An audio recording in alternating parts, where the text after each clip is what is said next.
Hello दोस्तों, India को एक ऐसा खजाना मिल गया है जिसकी मदद से इंडिया अगले 10 सालों के अंदर चाइना को भी पीछे छोड़ सकता है।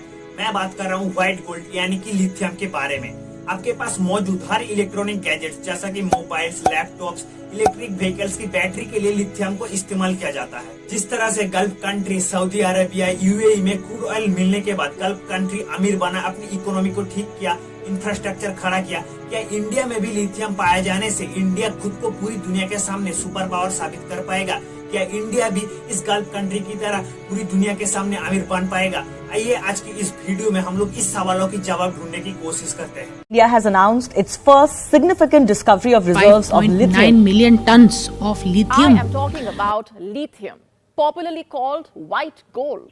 लोगों को ये वीडियो अच्छा लग रहा है तो प्लीज चैनल को सब्सक्राइब कर लेना, क्योंकि आप लोगों का एक सब्सक्राइब मुझे बहुत ज्यादा मोटिवेट करता है। वापस आते हैं अपनी टॉपिक पे। 1999 में जियोलॉजिकल सर्वे ऑफ इंडिया ने एक रिपोर्ट पब्लिश करी थी जिसमें उन्होंने कहा था जम्मू एंड कश्मीर में लिथियम रिजर्व हो सकते हैं। उससे लगभग 2 दशक बाद 9 फरवरी 2023 को इंडियन मिनिस्ट्री ऑफ माइंस ने जम्मू कश्मीर की रिसर्च स्टेट की सलाल इमाम एरिया में 5.9 मिलियन टन लिथियम मिलने का अनाउंसमेंट किया है। आज के टाइम लिथियम बहुत ही वैल्यूएबल नेचुरल रिसोर्सेज है। दुनिया भर में लिथियम रिसोर्सेज की बात की जाए तो पहले नंबर पे आता है चिली 9.2 मिलियन टन। उसके बाद दूसरे नंबर पे आता है ऑस्ट्रेलिया 5.7 मिलियन टन। लेकिन यहाँ पे आप सभी के मन में एक सवाल खड़ा होगा कि जम्मू एंड कश्मीर में 5.9 मिलियन टन लिथियम पाया गया है तो ऑस्ट्रेलिया क्यों, जहां ऑस्ट्रेलिया के पास सिर्फ 5.7 मिलियन टन लिथियम रिजर्व है? जम्मू एंड कश्मीर में जो लिथियम पाया गया है उसे इन्फर्ड रिसोर्स कहा जाता है, क्योंकि उसकी क्वालिटी और क्वांटिटी के बारे में इंडियन मिनिस्ट्री ऑफ माइंस अभी तक श्योर नहीं है। आज से करीब 2 साल पहले 2021 में Indian atomic minerals directorate for exploration and research ने कर्नाटक में 1600 टन लिथियम मिलने का दावा किया था और ये लिथियम भी इन्फर्ड रिसोर्सेज का हिस्सा था। लिथियम एक लाइट एंड रिएक्टिव मेटल्स है जो कि ज्यादातर कार्बोनेट एंड ऑक्साइड के साथ पाया जाता है। इसको रिफाइन करके सेल बैटरी बनाया जाता है और इसका ज्यादातर इस्तेमाल होता है इलेक्ट्रिक व्हीकल्स में। एग्जाम्पल से कहा जाए तो टेस्ला मॉडल एस के बैटरी बनाने के लिए लगभग 12 किलो लिथियम का यूज होता है। आज के टाइम लिथियम आयन बैटरी का मार्केट बन चुका है 69.45 बिलियन यूएस डॉलर, जो कि 2030 तक 278.27 बिलियन यूएस डॉलर का हो जाएगा। ग्लोबली लिथियम इंडस्ट्री की बात की जाए तो साउथ अमेरिका के तीनों कंट्री के पास सबसे ज्यादा लिथियम रिजर्व है, चिली, बोलिविया एंड अर्जेंटीना। और इन तीनों कंट्री को लिथियम ट्रायंगल से जाना जाता है। और दूसरी तरफ चाइना पूरी दुनिया में 80% लिथियम आयन बैटरी प्रोड्यूस करता है।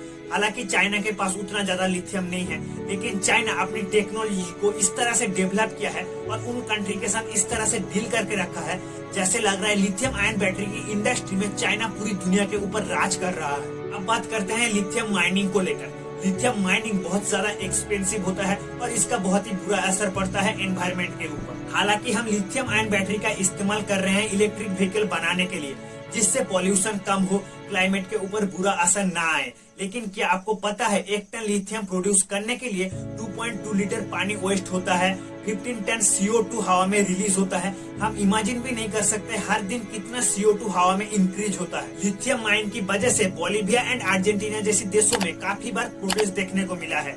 लिथियम जैसी नेचुरल रिसोर्सेज होने के बावजूद ऐसी कंट्री में काफी बार इन्फ्लेशन भी देखने को मिला है। लिथियम आयन बैटरी प्रोड्यूस करने के लिए सबसे जो चीज ज्यादा जरूरी होता है वो है कोबाल्ट। दुनिया भर में 74% कोबाल्ट प्रोड्यूस करता है डेमोक्रेटिक रिपब्लिक ऑफ कॉन्गो और इस देश का 70% माइनिंग सेक्टर के ऊपर कब्जा है चाइना का।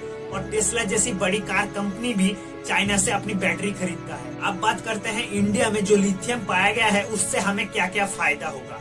जियोलॉजिकल सर्वे ऑफ इंडिया ने जम्मू एंड कश्मीर में पाए जाने वाले लिथियम को इन्फर्ड कैटेगरी की G3 स्टेज में डाला है। इसका मतलब कोई भी मेटल को एक्सप्लोर करने का 4 स्टेज होता है, G1, G2, G3 and G4। Jammu and Kashmir में पाया गया लिथियम G3 स्टेज में है क्योंकि इसकी क्वांटिटी के बारे में पता चल गया है। इंडियन मिनिस्ट्री ऑफ माइंस इसकी क्वालिटी के बारे में अभी भी श्योर नहीं है। Ministry of commerce and industries के डाटा के मुताबिक 2022 से लेकर 2023 तक India lithium and lithium ion battery import करने में 163 बिलियन रुपीस स्पेंड कर चुका है।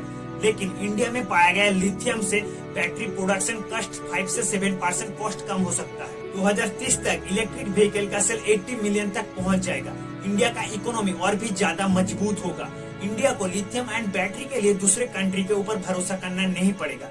लेकिन यहाँ पे भी एक दिक्कत है, जम्मू एंड कश्मीर में सही तरीके से माइनिंग नहीं होगा तो जम्मू एंड कश्मीर का हालत जोशीमठ का जैसा हो जाएगा। इसमें आप लोगों का क्या राय है, कमेंट सेक्शन में बताइए। फिर मिलेंगे एक नए वीडियो के साथ।